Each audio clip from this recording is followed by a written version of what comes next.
Assalamualaikum warahmatullahi wabarakatuh. Waalaikumsalam warahmatullahi wabarakatuh. Alhamdulillahilladzi qad akhraja bani adama minaz zulumatil wahmi illa nuril hidayah wa ja'alana insyaallah ta'ala min ahli sunnah wal jamaah wala min ahli bid'ah wad dalalah. Asyhadu an la ilaha illallah wahdahu la syarika lah wa asyhadu anna sayyidana Muhammadan abduhu wa rasuluhu alladzi la nabiyya ba'dah. Allahumma salli ala sayyidina Muhammadin al-fatihi lima ughliqa wal khatimi lima sabaqa nasril haq bil haq wal hadi ila siratikal mustaqim wa ala alihi wa ashabihi haqqa qadrihi wa miqdarihil azim. Amma ba'du, faqad qala Allah ta'ala fil Qur'anil Karim, a'udzu billahi minasy syaithanir rajim, bismillahirrahmanirrahim, laqad kana lakum fi rasulillahi uswatun hasanah ila akhiril ayah. Shadaqallahul azim wa shadaqa rasuluhun nabiyyu habibul karim wa nahnu ala dzalika minasyahidin wasyakirin walhamdulillahi rabbil alamin. Pertama yang saya hormati dan saya muliakan Teteh penata waktu penghantar acara, juga yang saya hormati dan saya muliakan para kesepuhan yang hadir pada kesempatan malam hari ini, baik dari tokoh agama, tokoh masyarakat, para asatidil kiram yang minta maaf tak bisa disebut namanya satu persatu karena belum kenal, tapi insya Allah tidak akan mengurangi akan rasa hormat dan ta'zim saya. Mari kita doakan para sepuh-sepuh kita, orang tua kita, terkhusus guru-guru kita, mudah-mudahan Allah Ta'ala senantiasa terus memberikan kepada mereka kesehatan, dipanjangkan umurnya, dijauhkan dari bala dan musibahnya, dan juga apa-apa yang menjadi hajat-hajatnya mudah-mudahan dikabul oleh Allah Subhanahu wa Ta'ala. Amin ya Allah ya Rabbal alamin. Tak lupa pula yang saya hormati dan saya muliakan para aparatur pemerintah yang hadir di tempat ini, yang minta maaf tak bisa disebut jabatannya satu persatu, tapi insya Allah tidak akan mengurangi akan rasa hormat dan ta'zim saya. Kita doakan juga para aparatur pemerintah di tempat kita, mereka di dalam mengurus kita, membimbing kita, mudah-mudahan terus diberikan kesehatan, diberikan kelancaran di dalam melaksanakan tugas-tugasnya, sehingga bisa menjadikan tempat kita menjadi tempat yang baldatun thayyibatun wa rabbun ghafur. Amin ya Allah ya Rabbal. Teristimewa yang saya hormati dan saya muliakan Bapak DKM Mushola Al-Furqon, terkhusus Bapak Ketua Panitia Hormat Peringatan Maulid Nabi Besar Muhammad SAW beserta rekan-rekan panitia yang lainnya yang telah berjuang dengan tenaga, dengan harta, pikiran, sehingga alhamdulillah acara pada kesempatan malam hari ini bisa dilaksanakan. Mudah-mudahan apa yang menjadi perjuangan para panitia untuk acara pada malam hari ini semuanya menjadi satu nilai ibadah di sisi Allah Subhanahu wa Ta'ala, yang kelak nanti di yaumil qiyamah bisa ditukarkan dengan ridhonya Allah Subhanahu wa Ta'ala. Amin ya Allah ya Rabbal alamin. Tak lupa pula yang saya hormati dan saya muliakan jamaah sekalian, ibu-ibu, bapak-bapak, para santriawan, santriawati, para pemuda, para pemudi yang hadir pada malam hari ini, yang mudah-mudahan kita berharap berdoa kepada Allah Ta'ala kumpulnya kita di tempat ini menjadi satu perkumpulan yang dapat mengundang akan datangnya rahmat barokah dari Allah Subhanahu wa Ta'ala, dan niat kita hadir ke tempat ini sejak bertolabul ilmi, mudah-mudahan Allah kasih kita ilmu yang bermanfaat, yang itu ilmu kita bisa kerjakan, kita bisa amalkan di ini dunia, dan mudah-mudahan bisa kita raih kelak nanti pahalanya di akhirat. Amin ya Allah ya Rabbal alamin. Para jamaah yang dirahmati dan dimuliakan Allah Subhanahu wa Ta'ala, suatu hari ketika putri Rasulullah sallallahu alaihi wasallam Siti Fatimah sedang menjahit bajunya yang robek di kamarnya, diterangi oleh lampu dari minyak. Tiba-tiba ada angin masuk yang menyebabkan itu lampu padam. Kaget Siti Fatimah, maka jarum yang dipakai untuk menambal pakaiannya yang robek tiba-tiba jatuh. Akhirnya Siti Fatimah meraba-raba ingin mencari itu jarum. Karena suasananya gelap, tidak ketemu itu jarum. Hingga masuklah sang manusia yang mulia, yaitu Nabi kita Muhammad sallallahu alaihi wasallam. Ketika masuk ke kamarnya Siti Fatimah, tiba-tiba itu tempat yang tadinya gelap menjadi terang benderang, sehingga jarum yang tidak kelihatan menjadi kelihatan. Maka kata Siti Fatimah, "Sadabayada wajhaka ya Rasulullah." Sungguh betapa indah wajahmu, wahai kekasihnya utusan Allah Ta'ala.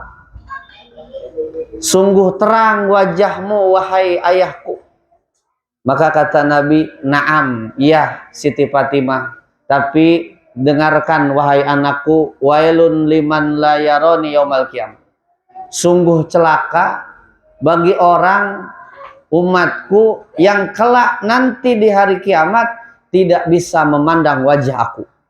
Sementara tidak ada wajah yang sangat teramat kita cari nanti di hari kiamat kecuali wajahnya Nabi kita Muhammad sallallahu alaihi wasallam. Kalau kelak nanti kita di hari kiamat tidak bisa melihat wajahnya Nabi, berarti tidak ketemu Nabi. Kalau tidak ketemu sama Nabi, berarti kita tidak dapat syafaatnya Nabi. Kalau kita tidak dapat syafaatnya Nabi, berarti kita tidak bisa masuk ke dalam surganya Allah Subhanahu wa Ta'ala. Karena kelak nanti di yaumil kiamah, umatnya Nabi Muhammad sallallahu alaihi wasallam itu akan dibagi menjadi 3 golongan. Golongan yang pertama adalah golongan kelas VIP, yaitu orang yang ketika hidup di dunia, hidupnya penuh dengan taat, hidupnya penuh dengan ibadah, tidak bermaksiat kepada Allah Ta'ala. Kira-kira kalau ada orang hidupnya penuh dengan ibadah, tidak ada maksiat dan dosa yang dia lakukan, kira-kira ini orang nanti di akhirat bakal dimasukin kemana? Hidupnya penuh dengan taat, tidak ada maksiat, kira-kira dimasukkan kemana nanti di akhirat? Ke sorga. Langsung kata Allah, malaikat, masukkan ini orang ke sorga. Dimasukin tuh orang ke sorga. Ada lagi golongan yang kedua. Golongan yang kedua adalah golongan orang yang ketika dia hidup di dunia, hidupnya penuh dengan dosa dan maksiat, tidak pernah ibadah kepada Allah Ta'ala. Kalau orang hidupnya penuh dosa dan maksiat, tidak pernah ibadah kepada Allah, kira-kira tempatnya kemana? Ke neraka. Kata Allah, masukin, hei malaikat, nih orang kemana? Ke neraka. Nah, ada lagi golongan yang ketiga. Golongan yang ketiga mah adalah golongan orang yang ketika hidup di dunia, maksiat suka, taat juga suka.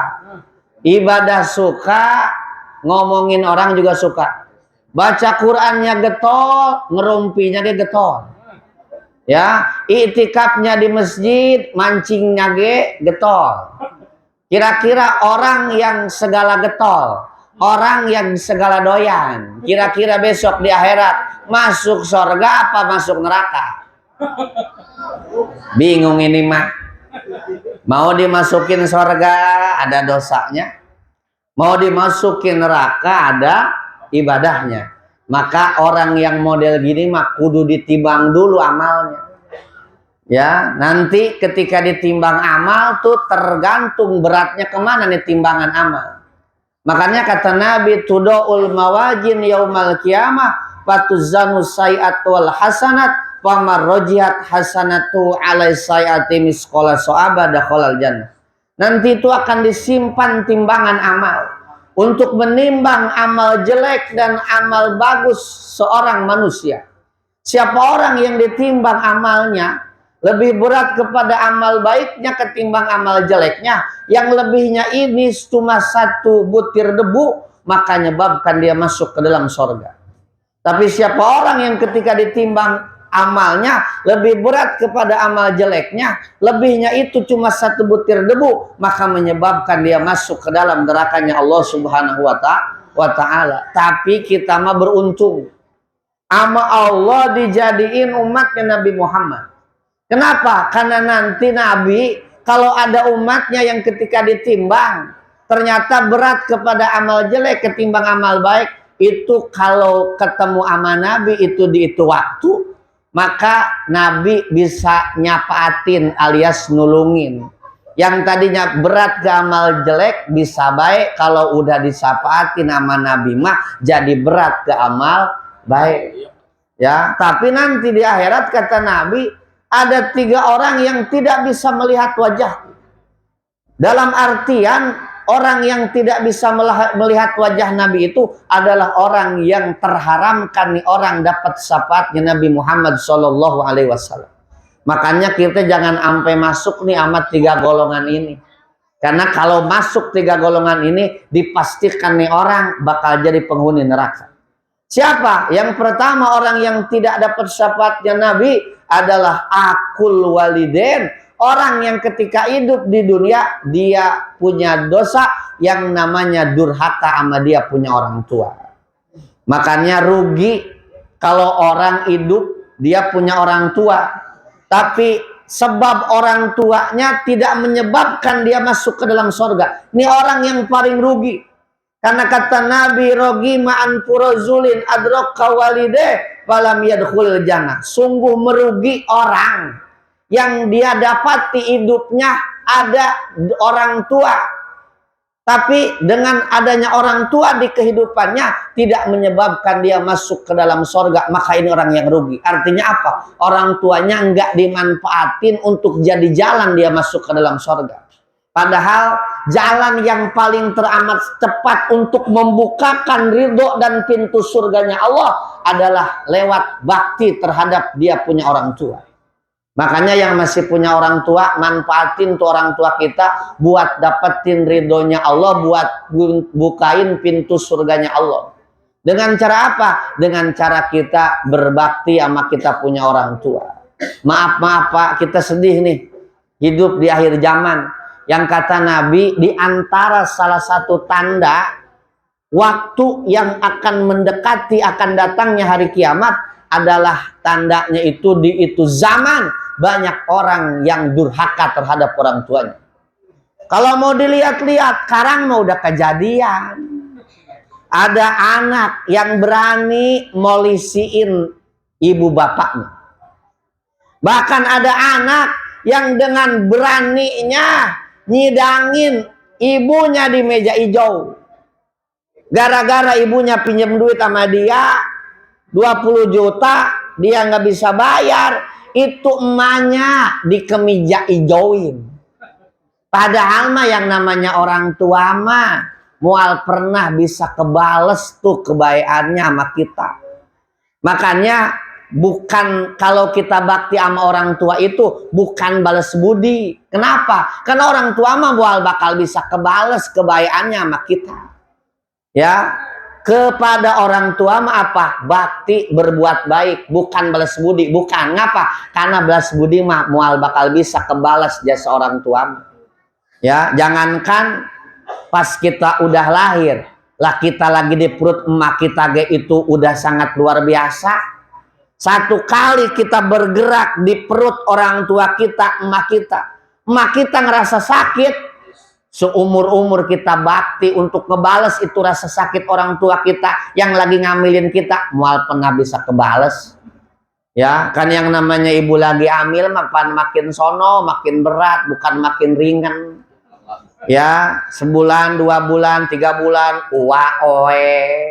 makan ora enak, tidur udah enggak nyenyak.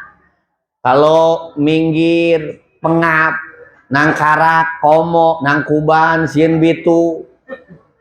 Ya, kesiksa emak yang lagi sakit mah. Makanya emak yang lagi hamil itu digambarkan perjuangannya, wahnan ala wahnin. Makin hari itu makin susah. Tapi sesusah-susahnya kita nih laki bekerja, orang diceritain tuh di Quran.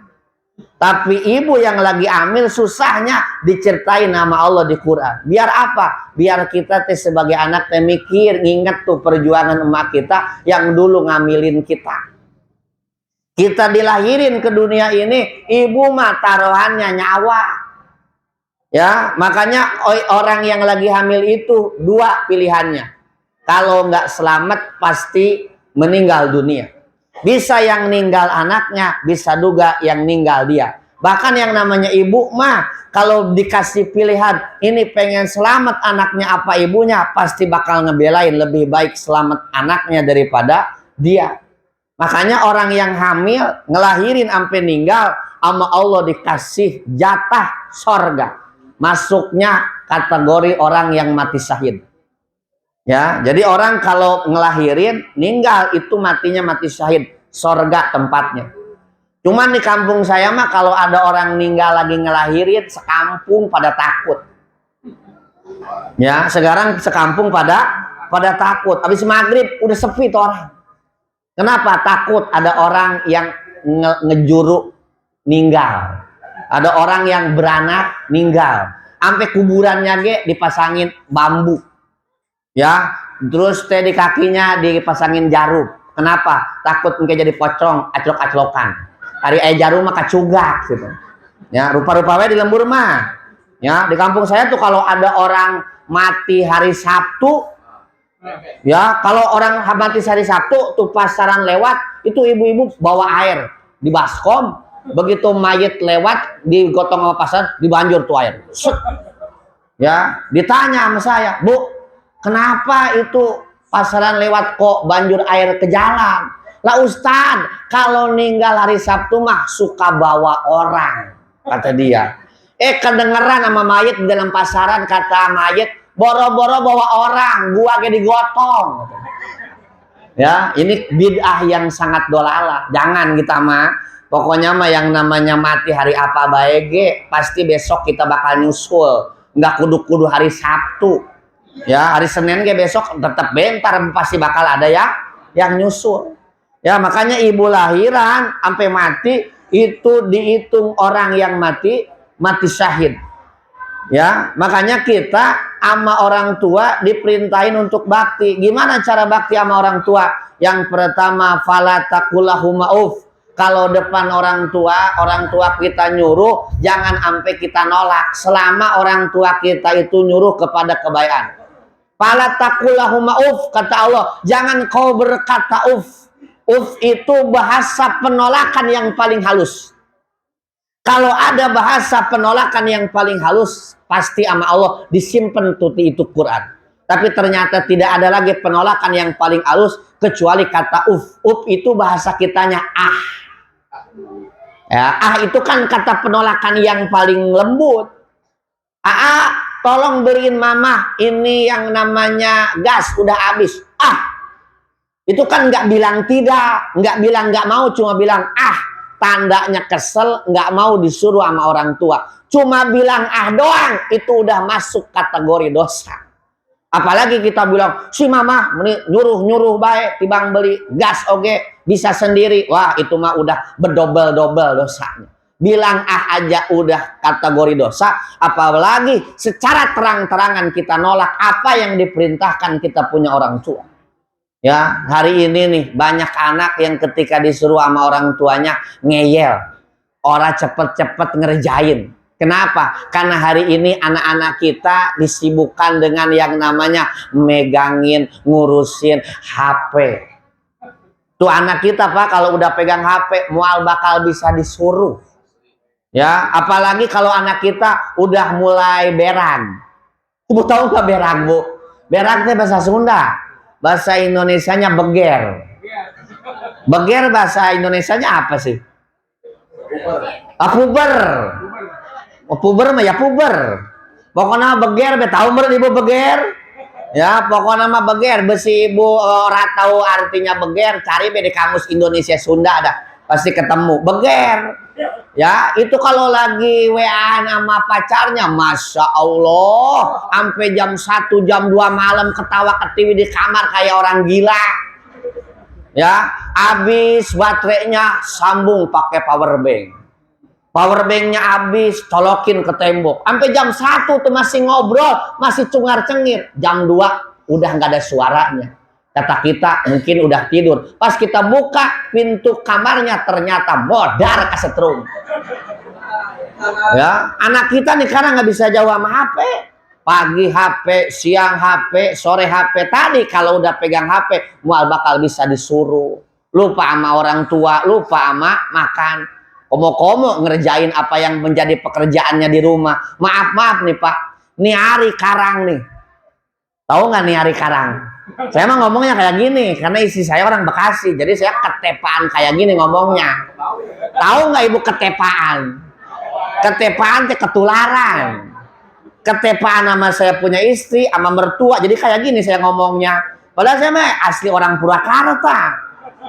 Ya, saya mah asli orang Purwakarta, tapi karena mertua orang Bekasi, kebetulan Bekasinya Betawi ora, jadi ngomongnya kayak gini. Nggak apa-apa ya saya ngomongnya kayak gini ya. Nih maaf nih Pak, Karang nih di Indonesia ada 3 makhluk yang mulai langka yang kudu bener-bener dilestariin. Yang pertama, badak bercula 1 ujung Kulon Banten, itu mulai langka. Kalau kita pengen ketemu sama badak bercula 1, kudu pasang kamera 2 hari baru ketemu tuh sama badak. Yang kedua, makhluk yang mulai langka di Indonesia apa? Orang utan Kalimantan. Itu hutannya digusurin, banyak yang mati tuh orang utan. Makanya pemerintah ngeluarin duit miliarin untuk jagain tuh yang namanya orang utan. Yang ketiga, makhluk yang mulai langka, bocah perempuan pagi-pagi sesapu di depan rumah, langka. Kata gua langka. So, bocah Karang mah yang perempuan pagi-pagi bukannya pegang sapu, pegang centong, komo-komo cucian. Yang dipegang apa? HP. Ya, bahkan yang saya bikin sedih nih Bu, Masya Allah, anak SMA yang udah jebrong. Tahu Ibu jebrong? Udah gede. Pagi-pagi, ya Allah saya sedih di kampung. Itu banyak emak-emak yang pagi-pagi cari wuduk, cari kupat tahu, cari kupat sayur, cari bubur, mati beto. Ya, habis batunya ini mah. Yang ono.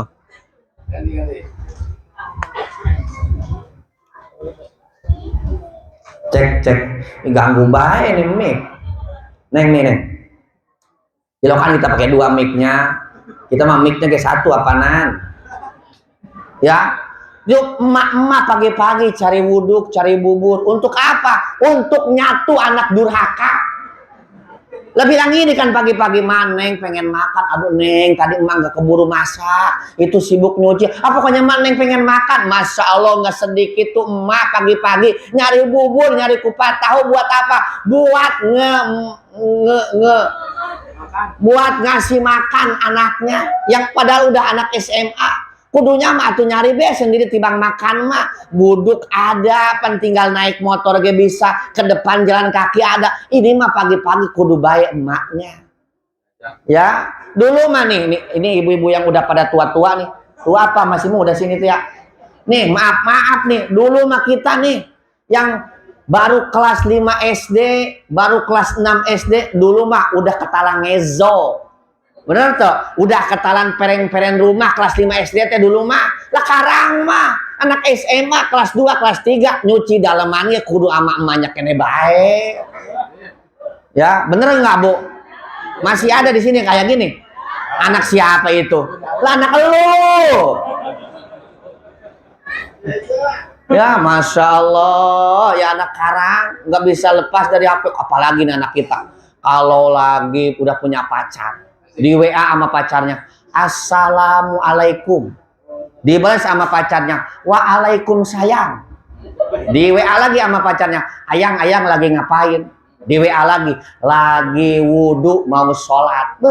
Di WA lagi sama pacarnya, oleh ci ayang menicole. Ya. Di WA lagi sama pacarnya, ayang sholatnya udah apa belum? Dan langsung kayak fotonya. Nih lagi rukuk.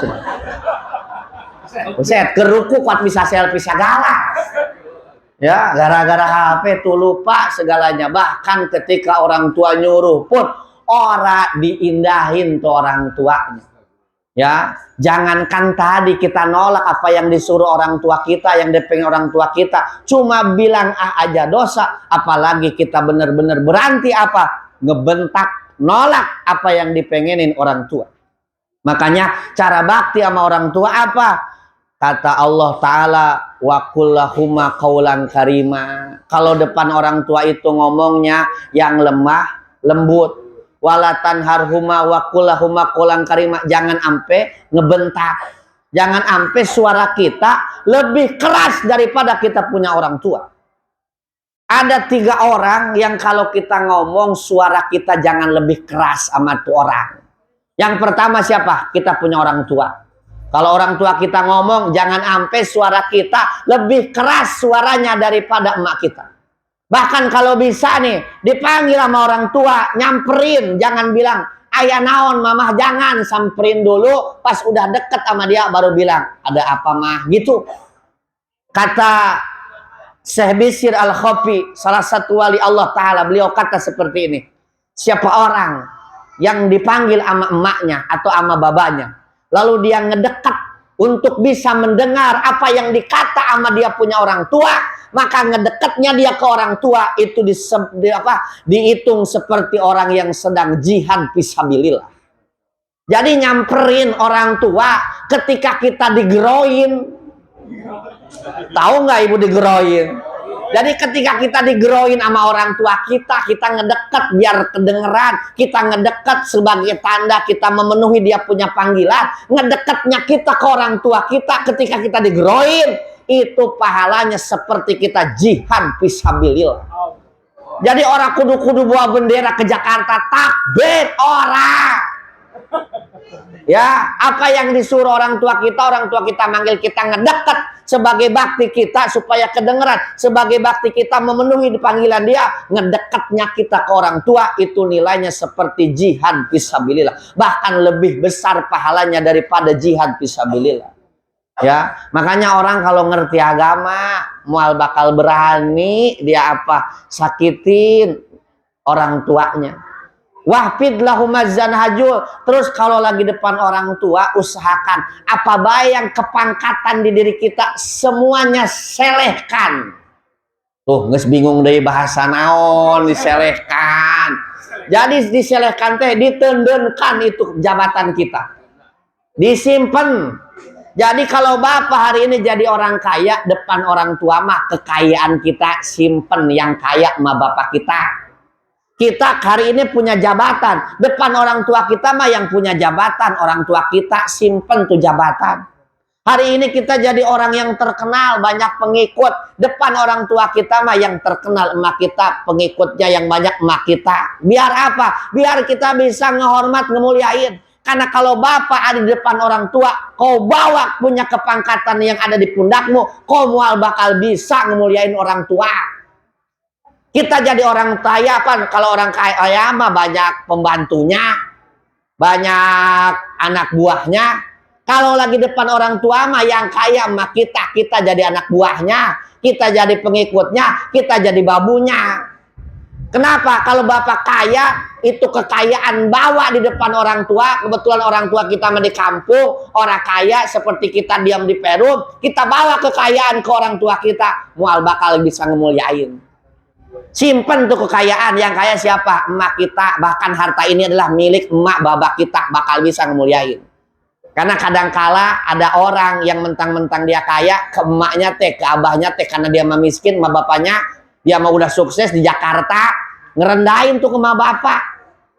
Ya, bilang gini ke emaknya, mak, udah ada besok mah jangan diam di kampung, udah ikut be sama saya ke Jakarta, babage ikut be ke Jakarta, jangan di sinilah. Di kampung ikut be, ntar di Jakarta emak baba segawe-gawe. Tahu nggak segawe-gawe? Ada cucian, ntar cuci sama emak. Ya itu ada genteng bocor, ntar beresin sama baba. Itu mah bukan segawe-gawe, ngagawekeun. Ya, kenapa? Karena emaknya miskin, dia kaya. Akhirnya apa? Berani suruh-suruh sama orang tua. Kita punya ilmu, yang punya ilmu mah orang tua kita mah bodoh. Kita banyak murid, yang jadi guru mah orang tua kita jadi murid. Karena kalau ibu bapak bawa kepinteran ke orang tua, mual bisa ngemuliain. Yang pinter mah orang tua. Kan ada sekarang mah ada orang anak yang lagi dapat masalah, babanya mau nolongin, mau ngasih saran, baru ke bapaknya yang mangap langsung dibilang gini, diam mbak. Baba mau orang tahu apa-apa, diem be. Ya Allah, itu babanya orang bisa mingkem lagi. Lah kata babanya kan sakit hati dibilang gitu sama anaknya. Li, tolong dengerin lu. Lu jadi sarjana, lu jadi DRS, dapat gelar jadi orang pinter. Itu teh dapat gua yang nyokolain. Lu sekarang kurang ajar sama gua. Ku aing didoakeun kaluhul moal sirungan, kahandap moal akaran. Kumaha cek anak urang? Dicangkok, Bah. Buat tek dicangkok bapakna. Ya, kenapa dia bisa berani ngomong kayak gitu? Karena dia bawa ngerasa punya ilmu, babanya mah bodoh, orang tahu apa-apa. Akhirnya apa? Ketika babanya pengen nasehatin, orang diterima. Kenapa? Karena ngerasa lebih pintar dari baba. Akhirnya apa? Orang bisa ngemuliain tuh orang tua. Hari ini kita jadi seorang pejabat, simpen jabatan kita jadi rakyatnya, yang jadi pejabat siapa? Emak baba kita. Makanya kata Allah, wahfid lahumaz zanahazul, rendahkan kau punya sayap. Sayap itu artinya apa? Kepangkatan yang ada diri kita, jabatan yang ada diri kita. Kalau ada di depan emak kita mah, itu yang punya emak kita. Kalau udah bisa gitu, insya Allah kita masuk sama orang yang bakti sama kita punya orang tua. Terus kalau orang tua kita udah meninggal, jangan pernah lupa kita doain apa? Orang tua kita biar dirahmat, diampuni dosanya sama Allah. Saya mau nanya sama orang Perum BJI sini nih. Pengen tahu nggak jampe kaya? Pengen kaya nggak? Pengen rezekinya lancar nggak? Doanya gampang. Ibu-ibu mah dari bocah ge udah pada apa? Cuman orang tahu be fungsinya. Emang doanya apa? Robbighfirli wali walidayya warhamhuma kama rabbayani shaghira. Kata Nabi gini, idza tarakal abdu ad-du'a li walideh fa innahu anhu yanqati uriz. Kata Nabi, siapa orang yang dia berani tinggalin doa, artinya apa? Enggak mau ngedoain orang tuanya dengan doa yang tadi tuh, fa innahu anhu yanqati uriz, maka sama Allah bakal diputus dia punya rezeki. Artinya apa? Hidupnya bakal disusahin sama Allah.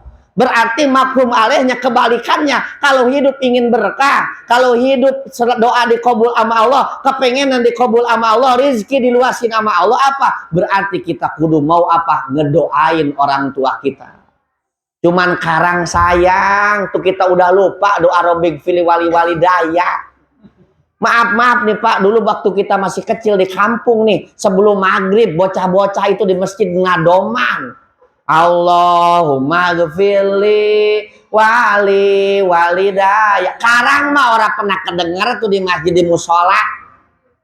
Kalau bapak mau berpikir, tuh dulu orang tua kita orang punya jampe-jampe doa-doa yang panjang-panjang. Pokoknya sebelum maghrib, Allahumma ghfirli wali walidayya, itu doang doanya. Tapi hanya dengan Allahumma robbighfirli hidupnya berkah. Buktinya berkah bisa apa? Nyekolahin kita sampai sarjana, ngejadiin kita jadi orang yang mulia. Emak kita mah tetepnya kayak gitu, tapi kita jadi orang-orang yang sukses. Kenapa?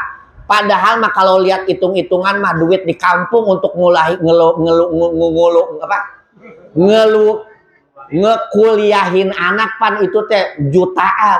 Tapi ada baik itu duitnya. Padahal emak kita di kampung cuma gitu-gitu doang kerjanya, abah kita di kampung cuma gitu-gitu doang, tapi bisa nyekolahin anaknya. Kenapa? Rezekinya berkah. Kenapa rezekinya berkah? Lisannya tiap hari nggak pernah bosan apa? Doa Robbighfirli wali walidayya warhamhuma kama rabbayani shaghira. Makanya kalau pengen berkah tuh doa jangan pernah ditinggal. Kalau rezeki pengen diluasin, jangan pernah tuh ditinggal. Robbighfirli wali walidayya warhamhuma kama rabbayani shaghira. Saya punya cerita. Kemarin di daerah Jakarta, ada seorang yang dia ini apa baik yang dia kerjain nggak pernah ada hasilnya.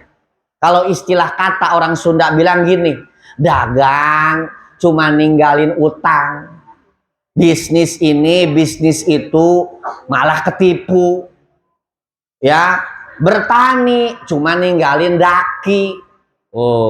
Ini rada susah nih bikin kata-kata kayak gini nih. Coba balikan lagi nih.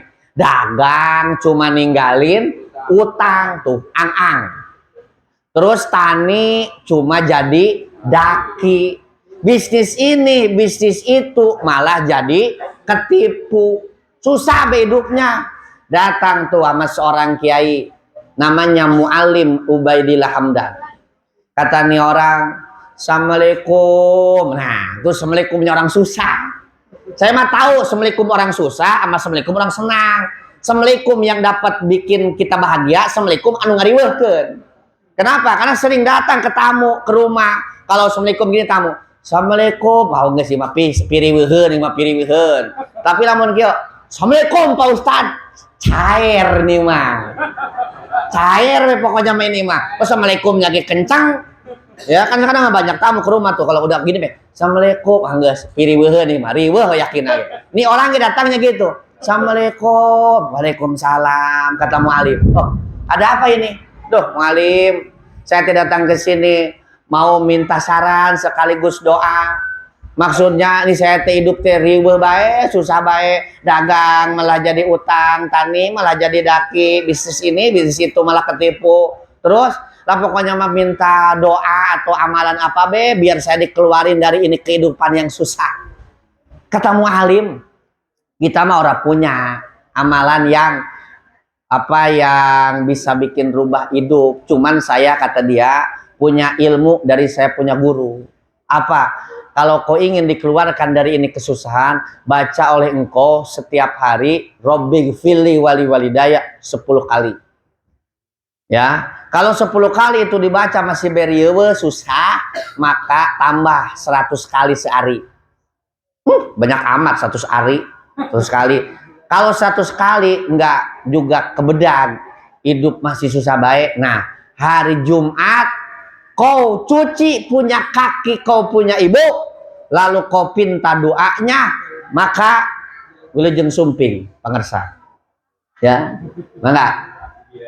maka nanti Allah akan rubah kau punya kehidupan. Akhirnya diamalin sama dia tuh. Ya, cuman susah baik. Nah, akhirnya tuh yang terakhir tuh apa? Kaki emaknya dicuci sama dia. Ketika hari Jumat datang ke emaknya. Assalamualaikum, salam. Ada apa lo tong? Mak, kata dia. Langsung baik, mak. Maafin kita ya mak, hidup teh nyusahin baik emak. Dari mulai saya balik sampai umur segini, perasaan mah hidup teh nyusahin baik emak. Makanya mah di hari yang mulia ini saya minta maaf sama emak, ya.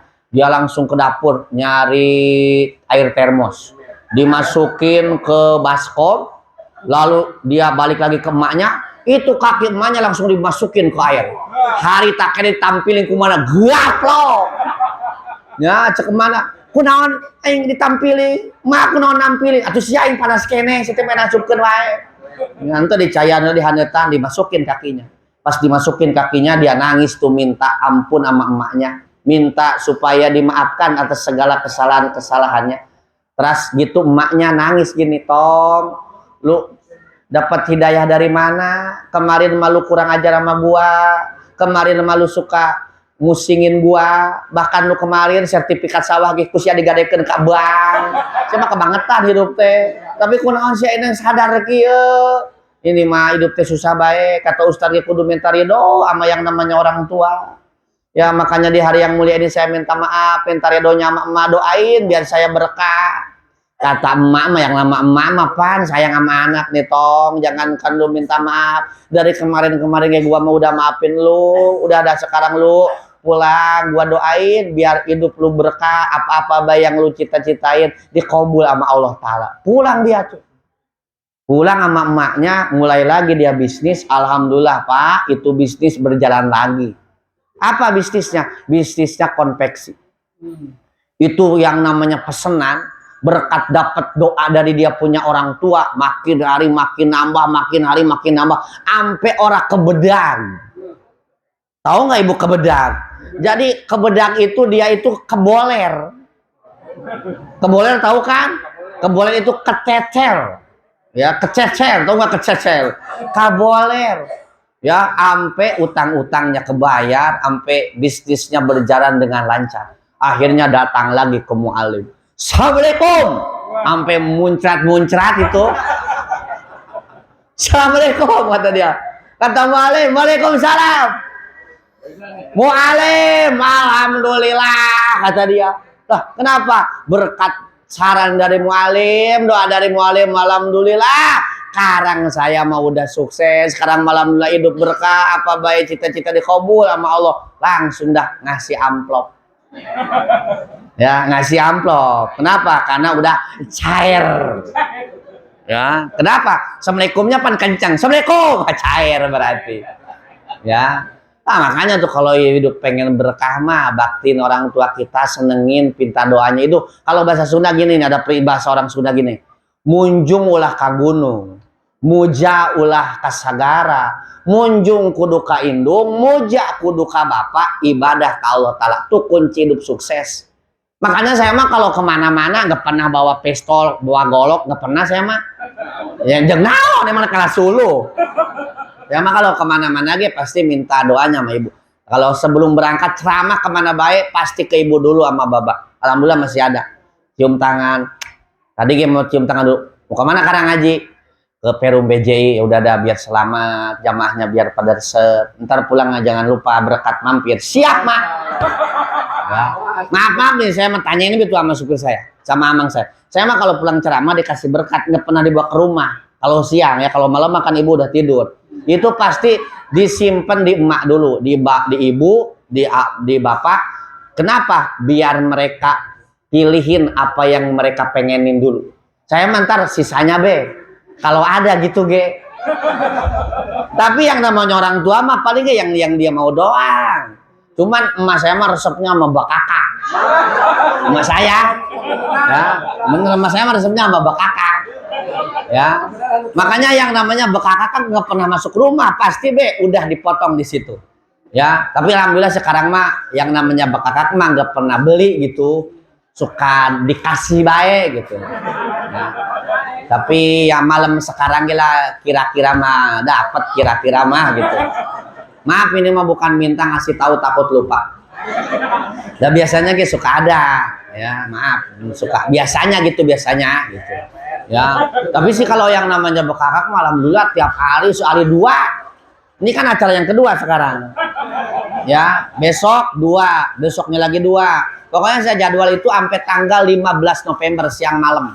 Ada yang 2, ada yang 3, ada yang 4. Ya, makanya di rumah buat kakak buat burisat.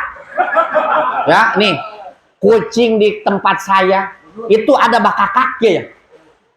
Geus boseneun. Geus teu ningali loba-lobana jabak penting ayeuna nek dibere deui coba eta. Ya, maaf. Ini bukan minta ngasih tahu takut lupa itu takut lupa. Kenapa? Karang mah ada panitia kan sekarang mah kalau habis ceramah teh ustaz teh bukan diajak dipinta doanya bukan. Karang mah apa? Diajak foto. Ya, asal habis ceramah foto. Komo kalau pengajian siang sama ibu-ibu, ya Allah, eta ibu-ibu pada lenzeh. Ya, pengennya selfie, Ustaz jangan dulu pulang, selfie dulu buat kenang-kenangan. Bejejer tuh ibu-ibu. Sampai kita kegencet. Lah mending kalau ibu-ibunya pada kruspan sok kayak ibu-ibu anu lintuh. Apa lintuh mah gede sagala-galana. Kurang mending geus, masyaallah kuat handet kalau geus kieu. Ya, mending bukan mah geus dosa malulu be. Makanya malam ini saya tidak menerima selfie ya. Wah, apalagi nenek-nenek hampura tuh nerima pisan. Ya, ini saya kemarin ceramah Pak, daerah Subang. Habis ceramah yang manggilnya buser. Habis ceramah saya diajak makan sama panitia. Ustaz yuk kita makan. Lah lagi makan nih, yang punya ajak bilang gini, Ustaz, ada apa? Berkat bekakak sama saya udah dimasukin ke mobil kata dia. Kata saya, terima kasih Pak, terima kasih. Makan weh. Sampai selesai makan. Habis ngobrol kata saya bilang, Bang, Pak, besok saya masih ada acara nih, saya mau pulang. Oh iya Pak Ustaz. Terima kasih Pak Ustadz ceramahnya. Ulang dah saya. Lah Subang mah Pak, jalannya ge rusak. Bupatinya ge udah 2 orang di penjara Subang mah. Ya, pulang. Karena jalannya rusak abrug-abrugan, lapar lagi saya punya perut. Sampai rumah kata saya bilang gini ke supir, "Mang, buka bagasi tukang." Dibuka. Begitu dibuka, ya Allah, eta berkat Allah. Berkatnya Allah. Begitu dibuka, coba berkat buka bagasi tukang. Dibuka. Begitu dibuka teh Allah. Cek amang teh cek supir. "Ustad, naon? Da Allah berkati." Cek panitia geus diasupkeun. Allah. Geus teu percaya mah tingali. Amas saya dilihat pas ditingali teh. Allah bener, Pak. Cek abi asugan di bagasi nanti jok tengah. Jok tengah dibuka, Allah keneh wae. Ya Allah, Pak, saya semalaman gak bisa tidur mikirin berkat. Ya Allah, ini berkatnya mangkat ke mana? Ada cek panitia geus diasupkeun.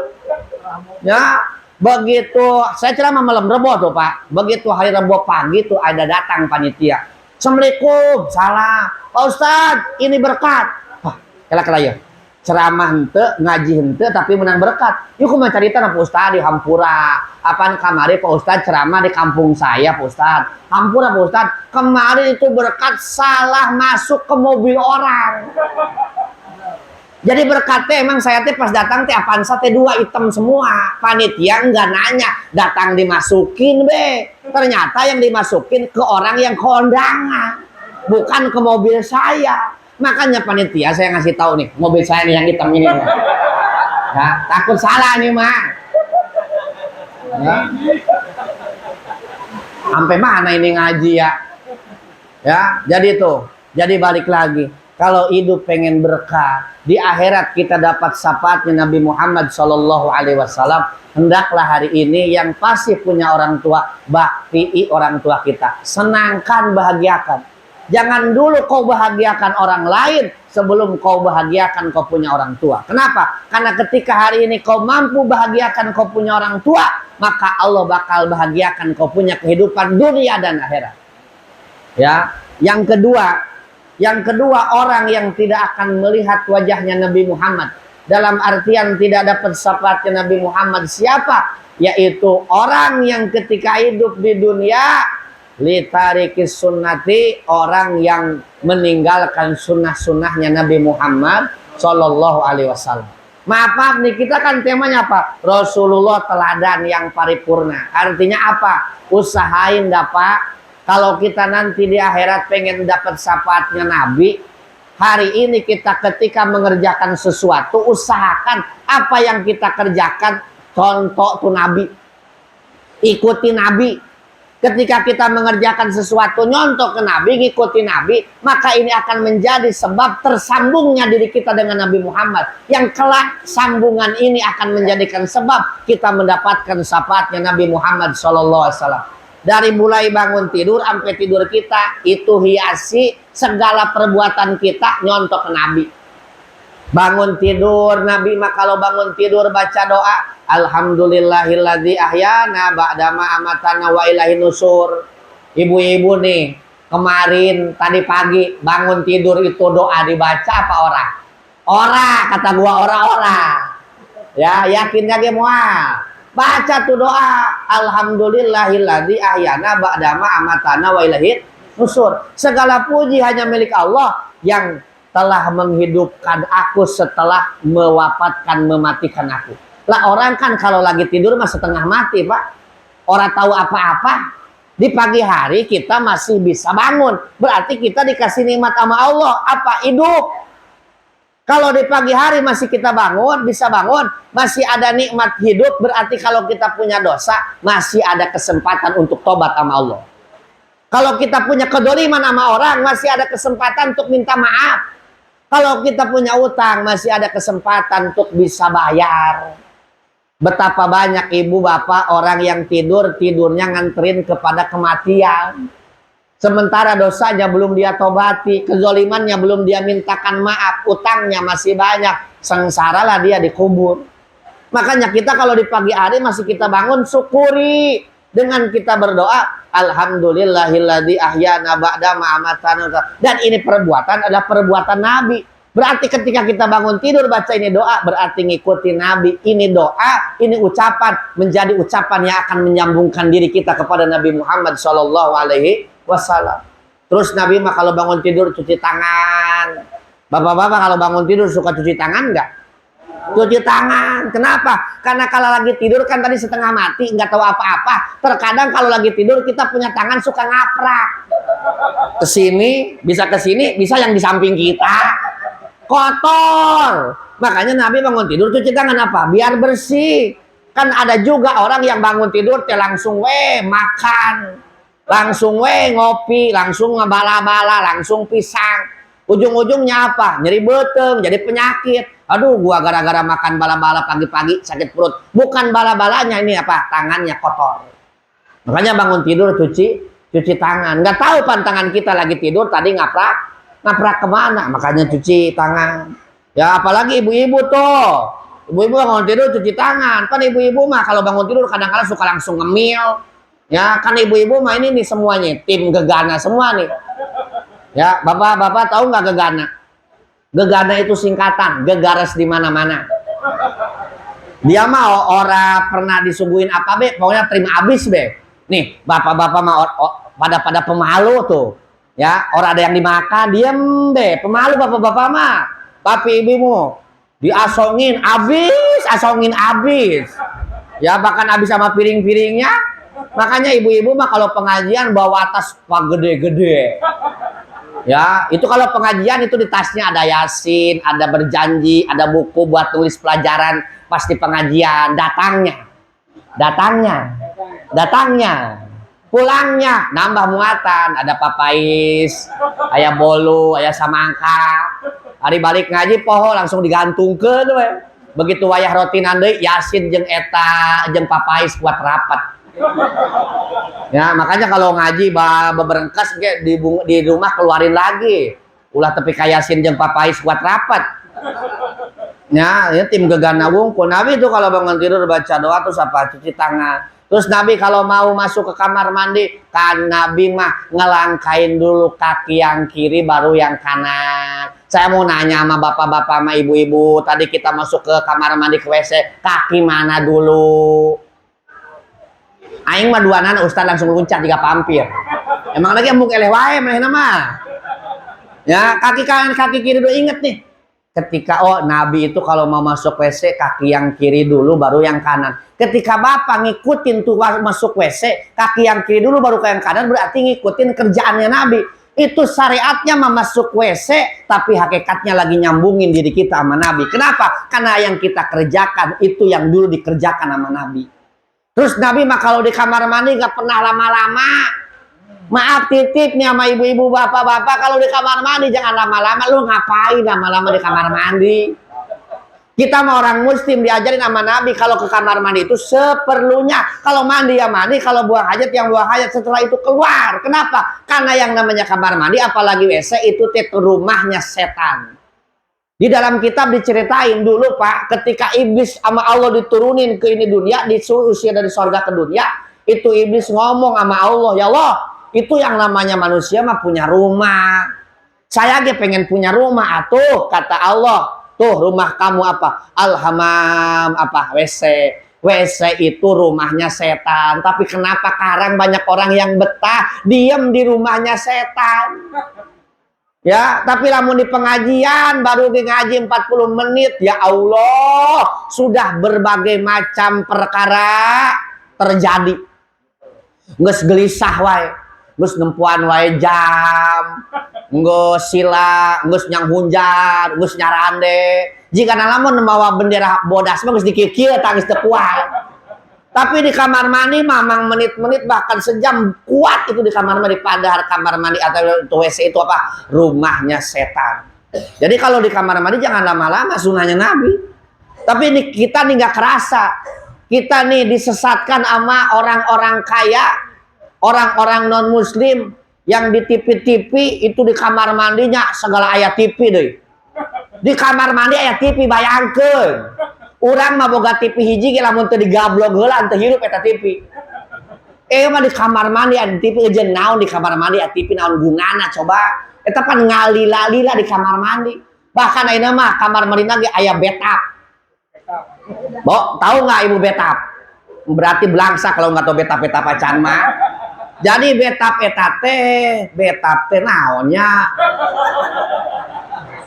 Bathtub teh paragi berendam bo, okos kebo lah gitu.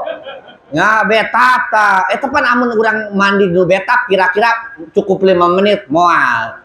Di bathtub papan pake sabun lagi anu ngebul teh geuningan. Terus anu ngabusa jiga setim mobil. Ya naon Nabi mah ngajarin gitu.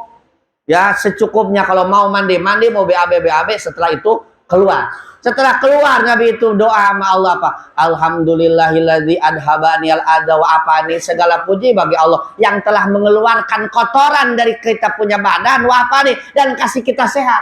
Maaf nih Pak, kalau kita sama Allah ini kotoran disimpan di perut kita seminggu kita nggak bisa BAB, gimana kita punya perasaan? Pasti kesiksa.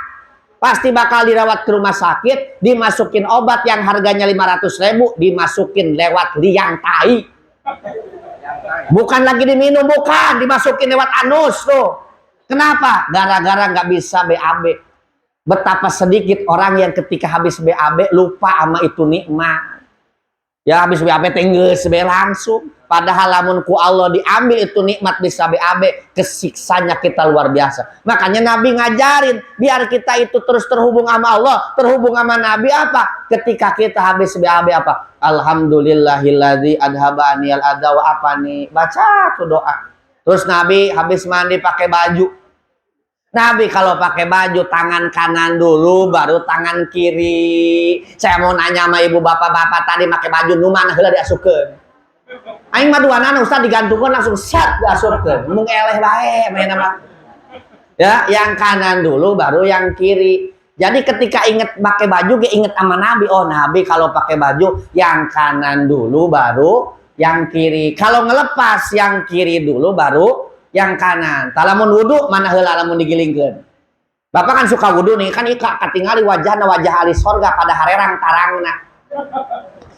Kita kan suka wudu, lamun wudu kan sok ngagilingkeun tangan. Eta lamun ngagilingkeun tangan baju urang nu mana heula, nu kanan heula apa nu kiri heula? Kanan apa kiri? Kiri apa kanan? Nah, lieur sia. Ya, padahal sapopoe ieu. Kalau urang rek wudu ngagilingkeun tangan, maka yang kiri dulu. Jadi urang lamun bapak-bapak rek wudu ya, ingat Nabi ge panu sok wudu, bajunya digilingin. Nah, Nabi kalau ngilingin baju nek wudu apa? Yang kiri dulu. Sabab seolah-olah ngelepas. Yang kiri jam Alexander Christie 1,5 juta. Jamna. Ya. Terus yang mana? Yang kanan. Ya. Ini mah jamna Alexander Christie 1,5 juta hargana. Ya. Ya. Nah, jadi kalau mau wudu yang kita giling yang mana dulu? Yang ini, yang kiri. Terus yang kanan. Setelah wudu, nah, arek diselehkeun deui. Apa sih jadi selehkeun teh? Disorolokeun. Ah, teu pantes disorolokeun mah. Diudurin. Diturunkeun ya. Diturunin yang kanan baru yang kiri. Karena nurunin teh seolah-olah lagi pakai baju ya. Ingat-ingat ya, ingat-ingat balik ulah poho ya. Ya. Ingat-ingat ngaji nang semua anu hararese nu kira-kira diamalkeun. Ya, jeung naon ese ge manggil mahal-mahal yuk 5 juta ngamplopna apan teu menang ilmu marugi Bu Ibu. Ya. Tapi tenang, saya mah ceramah kemana-mana ge jarang ngehargain. Jarang tarang ngehargakeun. Maaf nih Pak, sekarang mah ada mubalik kalau ceramah pasang tarif. Harus saya boleh ceramah di BJI asal amplopnya 5 juta. Saya boleh ceramah di BJI asal amplopnya 7 juta. Jangan dipanggil mual berkah Ustadz model gitu mah. Makanya Ustadz kebagi dua, penceramah kebagi dua, mubalik kebagi dua. Ada mubalik dunia, ada mubalik akhirat. Kalau mubalik dunia nih, kalau ceramah teh suka pasang tarif, boleh ceramah di BJI asal amplopnya segitu. Karena ada manajernya. Ada juga mubalik akhirat. Kalau mubalik akhirat mah habis ceramah dikasih amplop nggak diterima. Dikasih berkat nggak diterima. Habis ceramah langsung pulang be dia mah. Karena ikhlas dia mah. Jadi disebutnya mubalig apa? Mubalig akhirat. Nah, kalau Ustadz mubalig apa? Dunia akhirat. Dunia akhirat. Saya mah dikasih sama panitia gede, alhamdulillah. Dikasih panitia kecil, kuaing cirian panitia.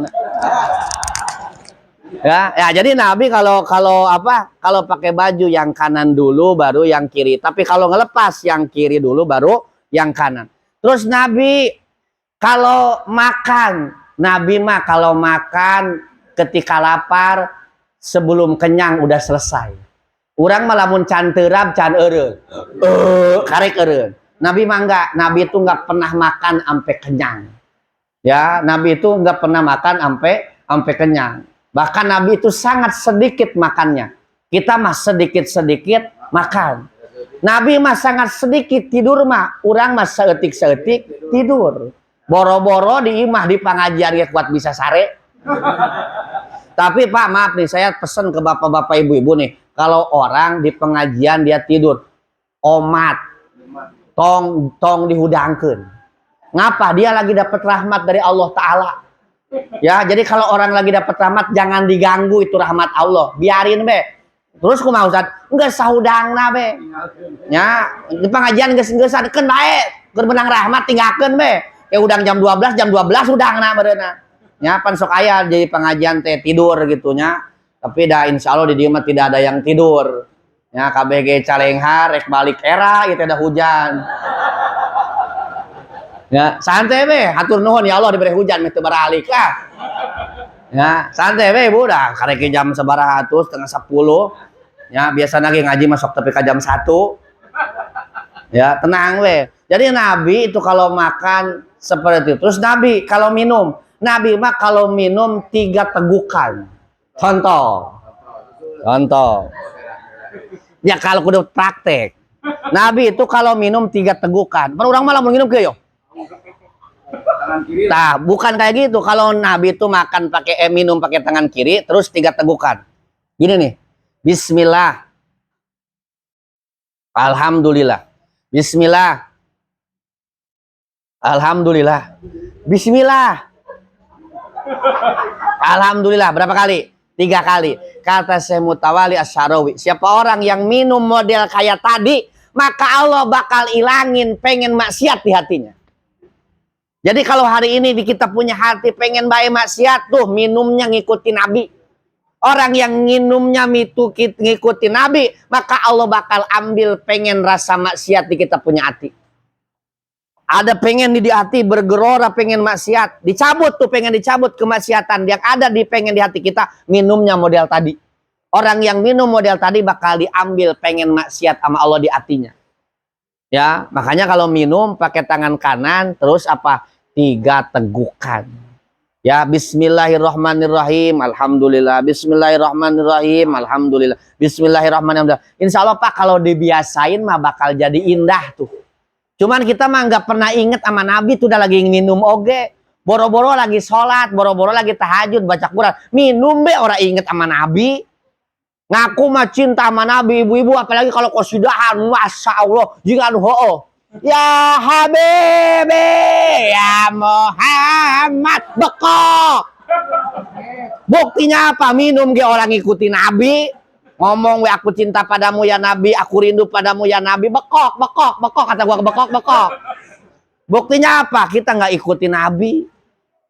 Ya, padahal minum juga dicontohin sama Nabi. 3 tegukan. Terus Nabi mah, ibu kalau Nabi mangap, Nabi mah nggak pernah angop, mangap, ditutup gini. Jadi lamun bapak nguap, lamun nguap tuh ditutup gini. Bukan gini nutup Pak. Kenapa? Kalau nutup nguap gini, kuman nempel semua di sini. Kita pegang makanan, jadi penuh kuman makanan kita. Jadi kalau nguap ditutupnya gini. Nah, jadi balik gini. Set gini. Kan kita kalau nguap yuk. Enggak gini kalau nguap. Tutupnya yang ini. Terus Nabi ibu, kalau Nabi itu malam, Nabi mah malamnya enggak semua jadi pakai tidur. Tapi Nabi mah malamnya dipakai apa? Tahajud. Ya, tadi tuh baca ayat ya ayyuhal mudassir. Ya, hei orang-orang yang berselimut. Kata Nabi, kum bangun. Itu ke siapa? Ke Nabi. Ya, syariatnya kepada siapa? Kepada kita umatnya. Jadi kalau malam itu jangan semuanya dipakai tidur. Pakai malam kita sebagian untuk apa? Ngedeketin diri ke Allah lewat apa? Sholat tahajud. Orang kalau getol sholat tahajud, insya Allah apa yang jadi hajatnya dikabul sama Allah. Kenapa? Karena ketika sulusul lail sepertiga malam itu Allah turun ke langit dunia. Artinya apa? Allah nurunin rahmatnya. Kata Allah, siapa orang yang minta akan aku beri. Siapa orang yang tobat, aku akan terima tobatnya. Siapa orang yang istighfar minta ampun, akan ampun dosanya. Ya makanya tiap malam tuh Allah nawarin sama kita. Cuman kitanya ditawarin sama Allah. Nggak pernah mau nyambut tawaran Allah itu. Kenapa? Karena kita tidurnya ampe kongkorongok domba udang karek. Lain de kongkorongok, lain kongkorongok hayam urang mudang teh. Kongkorongok embe. Jam sabar aya tambe kongkorongok na. Jam 8 karek kuda. Ya, Nabi mah sebelum subuh udah bangun tahajud. Nabi mah bahkan diceritain Nabi tahajud ampe bengkak kakinya. Ada nggak orang sini yang sholat kakinya ampe bengkak? Aya, memeh sholat kacugak ke laku paku. Ya, saking banyaknya, saking lamanya itu Nabi qiyamul lail sampai bengkak dia punya kaki. Kita mau orang usah pakai bengkak-bengkakan lah. Cukup 2 rakaat habis itu tidur lagi. Yang penting apa? Ngikutin Nabi. Tapi udah kumaha cenah Ustaz urang mah geus masang alarm gitu deken hirup. Ya, geus masang itu ya teh ibu kan suka pasang alarm kan mau tahajud. Ya, kan sok ieu Pak urang yo. Nek tahajud engke jam 2 disetel tah alarm dina HP jam 2. Begitu jam 2 disada. Aduh. Tunduh kene ngangkewe 2:30 setting deui tah 1/2 jam ditambahan. Ya, 1:30 teh disada deui. Aduh rarieut engke be jam 4. Setting deui jam 4. Ya, disada deui. Angkewe jam 4 leuwih saparapa. Tungtung nama tepi ka korongok embe teh hudang-hudang. Ya, kenapa kita susah bangun malam? Dulu ada orang datang ke Imam Hasan Basri. Kata nih orang, "Wahai Imam, saya teh susah banget bangun malam. Orang lain mah pada bangun malam teh gampang, saya mah susah. Ini kenapa saya teh susah bangun malam?" Kata saya Imam Hasan Basri, "Qoyadat duduk buka. Kenapa kau sulit bangun malam? Karena kau punya diri diikat sama yang namanya dosa." Jadi yang menyebabkan kita berat bangun malam itu dosa. Makanya kalau kita pengen bisa bangun malam, sebelum kita tidur kita baca istighfar dulu. Baca doa, Allahumma inni a'udzubika minal khubusi wal khaba'isi. Kencing heula apanan. Ya. Nah, habis itu baru kita cebok, habis cebok kita baca doa, Bismika Allahumma ahya wa bismika amut. Itu Ibu kalau tidur suka dibaca nggak Bu? Tergantung. Lamun sareng ada TV mah poho. Ya, kemarin kan di kampung saya ibu-ibu keder. Kasalaki nanya kieu, Bapana naon? Urang rek ngadoa sare, poho deui bismika Allahumma ahya wa amut apa amut wa ahya nya cenah. Ceuk salakina ieu ngadoa mah tong hese-hese. Nya nek amut heula jeung nek aya teh lagi heuseug. Nu penting mah ceuk ustad ge doa mah nu penting aya Allahumaan. Nu sia apalna naon lamun eta kira-kira salah entong dibaca. Geus we nu sia apal. Nya aing mah cenah apalna ieu Allahumma inni a'udzubika minal khubusi wal khaba'isi geus baca be. Tungtung nama sapeuting teu bisa ngising. Naon sabar salah jampe. Ya, baca bismika Allahumma ya wa bismika amut. Tutup dengan istighfar terus. Insyaallah tuh bangun malam teh moal susah-susah teuing. Bangun malam teh moal susah-susah teuing. Ya, jadi usahain dah kita hidup nih nyontoh sama Nabi. Apa yang dikerjain Nabi kita kerjain dengan niat apa nih ketika kita ngerjain nih sunnah ini kerjaan Nabi biar jadi perkara yang nyambungin diri kita kepada siapa, kepada Nabi kita Muhammad Shallallahu Alaihi Wasallam.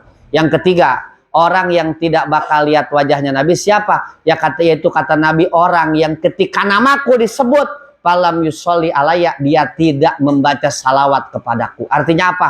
Orang ini nggak mau baca salawat.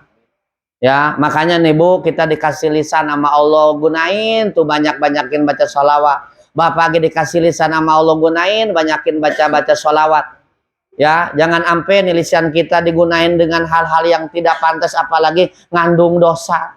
Bahkan kita diajarin sama ulama kalau bisa mah kita teh baca sholawat teh sehari teh 10.000. Allah, 10.000 loba amat tidak anggeusna. Ya, bapak-bapak, ibu-ibu, kalau kita dapat amalan dari kita punya guru, jangan diele-ele, kerjain wis dapatnya. Nih, ibu gini nih. Kalau dikerjain sedapat nama, ibu kalau nggak bisa 10.000 dikerjain dikereuyeun, ya tuh dapat 8.000. Ya, 8.000 ge cenah loba teuing atuh menang-menang 5.000. Pokokna mah sameunangna be, ulah waka. Allah. Contoh gini nih. Sekarang kan musim hujan nih, Bu. Ibu punya cucian 3 bak. Pas ibu ke dapur, Allah, ini cucian 3 bak ya Allah, kapan selesainya ya Allah, banyak amat. Ke depan ngebaso sama saudara-saudara sama tetangga-tetangga. Habis ngebaso ke dapur lagi. Allah. Iya seseun 3 bak loba amat. Aduh, ya kumaha nyeuseuh irah anggeusna. Ke depan deui nyeblak jeung tetangga. Habis nyeblak ke dapur lagi. Kira-kira beres moal eta cucian. Moal. Tapi ketika ibu lihat cucian, Masya Allah, ini cucian banyak amat. Ibu ngidupin keran, masukin rinso, bajunya digebrugin, sama ibu dikucek. Masya Allah, banyak amat, banyak amat, banyak amat. Tapi sambil dikereuyeun. Kira-kira beres semua? Beres. Begitupun tadi kata saya ibu, kalau bisa mah sehari teh baca sholawat 10.000. Jangan pakai ele, kerjain be. Kalau 10.000 kebanyakan orang keburu, atau ibu-ibu dapat 8.000. 8.000 ke Ustaz kebanyakan wal keburu, dapat goceng. Gocengnya kebanyakan orang keburu, dapat 2.500. 2.500 ke kebanyakan Ustaz orang keburu, dapat 1.000. 1.000 ke lo bating Ustaz, dapat gope. Gope kebanyakan Ustaz, cepet. Cepetnya kebanyakan gocap. Gocapnya orang keburu kebanyakan 10 be. 10 be kebanyakan. Wah ini jejak bohong aja. Piraku 10 tuh bisa kene bae. Bohong aku cinta sama Nabi tapi kita nggak baca sholawat. Kenapa? Karena di antara salah satu tanda orang yang rindu itu pasti bakal banyak nyebut orang yang dirinduinya. Kita ngaku cinta sama Allah, cinta sama Nabi, pasti bakal timbul rindu. Dari rindu ini pasti kita pengen nyebut tuh siapa nama Nabi kita dengan cara apa? Baca sholawat. Nih Bu, kalau ibu bapak getol baca sholawat, di akhirat tuh sholawat bakal jadi sebab kita dapat syafaat. Di dunia orang yang getol baca sholawat, hajat-hajatnya bakal cepet dikabul sama Allah. Karena di dalam keterangan kalau orang doa nih, doa sama Allah, doanya orang dibarengin sama sholawat, maka doanya itu tergantung baina sama wal ar, antara langit dan bumi, nggak nyampe ke Allah. Ketika itu doa dibarengi sama sholawat, maka Allah bakal jadiin daripada doa itu 2 sayap ahdoroini, yang hijau itu warnanya, yang ini sayap menyebabkan sebab apa? Doa kita terbang sampai ke Allah Ta'ala. Makanya orang yang getol baca sholawat, hajat-hajatnya, kepengenannya cepat dikabul sama Allah. Yang ketiga, kalau orang getol baca sholawat, dia punya anak, anaknya bakal dijadiin anak yang soleh. Kalau ada orang tua getol baca sholawat, anak-anaknya bakal jadi soleh dan soleha. Ya, makanya nih kepada jombloan dan jomblowati, sebelum kalian nikah dari sekarang tuh geder sholawat, sehingga kayak besok kita punya pasangan, kita nikah, karena kita getol baca sholawat, kita punya anak kita bakal diwaris punya anak yang soleh dan soleha. Saya mah orang cerita orang lain, saya mah ngalamin sendiri. Saya punya anak 2 Bu, yang pertama sekarang kelas 6, yang kedua 5 tahun umurnya. Ini anak yang pertama dari kelas 1 udah pengen mesantren anak saya. Kelas 1 SD udah pengen mondok. Cuma nama saya udah dikasih karena masih kecil. Lagian juga cucu pertama sama neneknya sama kakeknya udah dikasih. Nah kelas 4 baru sama saya dianterin ke Kobong. Anak saya menipak pas dianterin ke Kobong orang nangis. Ditinggal pulang sama saya orang nangis. Lah bocah mana yang ditinggalin sama orang tuanya orang nangis di pesantren, pasti nangis baik. Walaupun dia anak kiai dipondokin sama bapaknya tetap nangis. Anak saya mah orang nangis. Sampai berbulan-bulan pas pertemuan kita ke sono bayaran, kasih dia jajan, kasih makanan, pulang deh. Tapi anak-anak yang lain mah mama jangan dulu pulang, ntar aja sore. Banyak dramanya. Anak saya mah enggak, sampai 6 bulan sama saya ditanya gini, Nih Embi pengen nanya. Itu ama nggak pernah nangis kemarin dianterin ke sini pas pertama pesantren ditinggalin nggak nangis. Kesini nggak pernah nangis ditinggalin. Emang nggak sedih ditinggalin sama Embi sama Embu? Ya sedih ya. Tapi kan di pesantren mah kudu kuat, jangan nangis. Terus pernah nggak nangis? Pernah ya sekali nangis. Kapan? Itu pas malam takbiran Idul Adha kata dia. Kenapa sih nangis? Takut besok nggak kebagian daging domba. Itu doang nangisnya. Ya, tapi anak tetangga mah yang nggak pernah ngaji orang tuanya nggak pernah baca sholawat, baru ke 2 minggu di pesantrenin, emaknya udah datang sama saya. Assalamualaikum, salam, Ustad, ada apa? Ustad nih, alhamdulillah anak saya pesantren. Terus, cuman Ustad baru sekarang 2 minggu di pesantrenin, sekarang nelpon baik pengen pulang. Ini kan Ustad baru 2 minggu, masa udah dijemput sama saya? Nah, terus kesini mau ngapain? Mau minta doanya biar anak saya betah di pesantren. Kata saya, bawa air aquanya enggak? Bawa Ustad. Ini aquanya. Sama saya didoain, dijampein. Terus ini diminumin ya sama anaknya. Tapi tong dibanjurkeun ya, hidungkeun doang. Ya, dibawa sama dia ke pesantren tuh sama ibunya. Pas dibawa ke pesantren dikasih minum sama anaknya, alhamdulillah tuh Bu, bocah tuh betah, tapi cuma 2 minggu. Udah 2 minggu datang lagi ke rumah. Assalamualaikum, salam Pak Ustadz. Apa? Alhamdulillah Ustadz kemarin dikasih air sama Pak Ustadz. Itu bocah betah, tapi cuma 2 minggu. Terus sekarang kesini mau ngapain lagi? Mau minta air lagi. Sama saya dijampein lagi, doain lagi. Gimana lagi Ustadz? Minumin. Alhamdulillah tuh dibawa lagi ke pesantren sama itu si ibu-ibu. Diminumin lagi sama anaknya. Alhamdulillah tuh bocah betah. Yang tadinya pengen pulang, orang pengen pulang. Tapi betahnya cuma 2 minggu. Saya mikir tuh Bu, kenapa ini doa kok kekuatannya cuma 2 minggu? Padahal segala doa udah saya geus dijampekeun eta kana cai tapi ngan 2 minggu. Saya semalaman mikir kenapa nih doa cuma 2 minggu kekuatannya. Oh ternyata setelah saya pikir-pikir pantesan doa cuma 2 minggu kekuatannya. Karena amplopnya cuma 20.000. Jadi ternyata itu doa bisa kuat panjang lama atau enggak tergantung duit.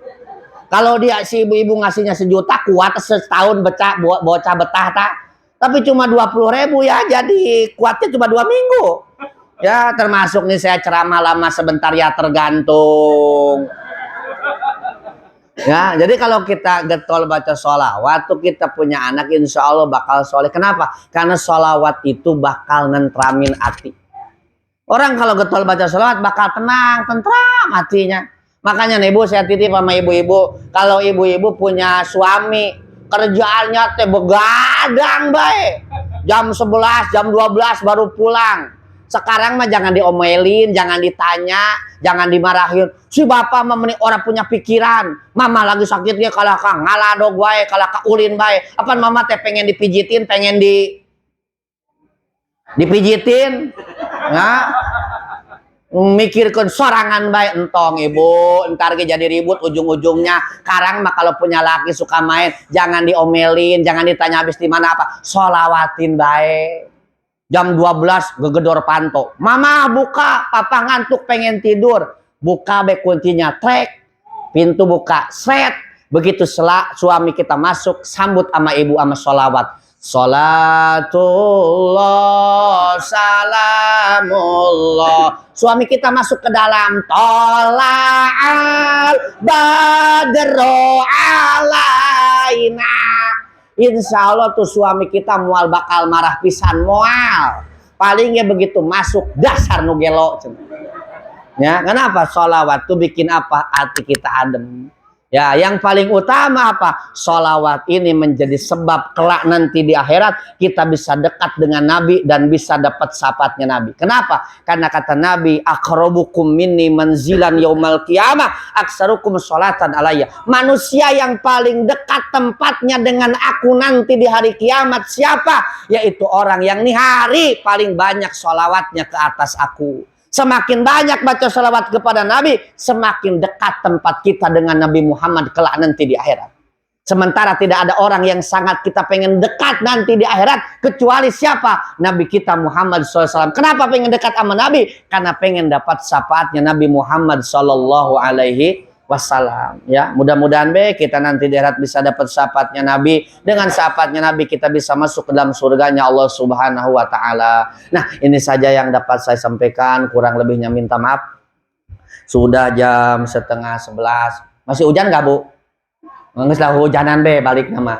Ya, kebetulan saya besok ada acara di Pantura, malamnya di Cisantri, besoknya lagi di Subang, malamnya lagi ke Kerawang. Alhamdulillah dari tanggal 1 Bu saya jadwal maulid sampai tanggal 15 November. Kalau 15 November saya udah nggak nerima lagi job. Kenapa? Karena tanggal 22-nya saya mau umroh ke Mekah sama saya punya istri. Jadi stop dulu lah istirahat. Tadi itu pagi habis divaksin. Makanya saya lihat ibu-ibu tuh menigara orang nakal. Ibu-ibu tuh mata saya tidak ada kurang enakan gitu. Bu komo ini merusak begini ini. Ya enggak, ibu-ibu pada cantik. Jadi rada iyalah ya teh, rada naonnya lah pokoknya mah remeng-remeng gitu, Bu. Yang rada cakepnya di depan doang, di tukang malah teu pararuguh rupa. Nah, ya habis divaksin kan sekarang kalau umroh 2 vaksinnya. Vaksin miminitis, apa sih? Mitititis apa? Meningitis, terus vaksin influenza. 2 vaksin kiri kanan tadi. Terus habis itu saya ceramah. DP Dohor ada tamu anak-anak muda mau acara tablik akbar di Kerawang. Ntar jadwalnya tanggal 12 silih mulut. Itu tanggal 17 Robiul Akhir. Ya, tapi alhamdulillah itu kosong waktunya bisa diisi. Alhamdulillah malam ini nih bisa silaturahmi ke ini tempat. Mudah-mudahan apa yang tadi disampaikan sedikit banyaknya mudah-mudahan ada manfaat untuk orang sini dan mudah-mudahan kita bisa amalkan dan mudah-mudahan kumpulnya kita hari ini di dunia bukan hanya Allah kumpulkan di dunia tapi mudah-mudahan Allah kumpulkan kelak nanti di akhirat kita semua berkumpul ada di bawah benderanya Nabi Muhammad sallallahu alaihi wasallam. Allahumma shalli wa sallim wa barik ala sayyidina wa habibina wa syafiina karimina udrina maulana Muhammadin wa sallim radhiyallahu ta'ala sahabati Rasulullah amin ya rabbal alamin. Allahumma jalla jam'ana hada jam'an marhuma wa tafarruqana min ba'di tafarruqan ma'suma. Allahumma arinal haqqa haqqa warzuqna tibaa wa arinal batila batila warzuqna istinaba. Allahumma ya Allah ya Fatahu ya Alimu alimna majahilna min hikmatika waj'alna min ibadikas sholihin. Allahumma barik lana fi auladina wa talamidina wa la tadumha fikum li ta'atika arhamar rahimin. Allahumma rizqna rizqan kasiran halalan thayyiban mubarakan wasi'an min ghairi ta'bin wala masaqatin wala ibni rahmar rahimin. Allahumma sabbis qulubana ala dinika wala ta'atika ya arhamar rahimin ya arhamar rahimin ya arhamar rahimin. Rabbana ighfir lana wa li walidina wa li auladina wa li masyayikhina wa li ikhwanina wa li jami'il mu'minina wal mu'minat wal muslimina wal muslimat ya rabbal alamin. Rabbana atina fid dunya hasanah wa fil akhirati hasanah wa qina adzabannar wa sallallahu Muhammadin walhamdulillahi rabbil alamin. Terakhir khusus ke Bapak Panitia Kabanten jalan Kabanten naik roda nyoren bedil hapunten abdi hapunten lamun aya bakakak beranterkeun ka mobil. Adani Allah wa yakum ajmain. Assalamualaikum warahmatullahi wabarakatuh. Waalaikumsalam warahmatullahi wabarakatuh.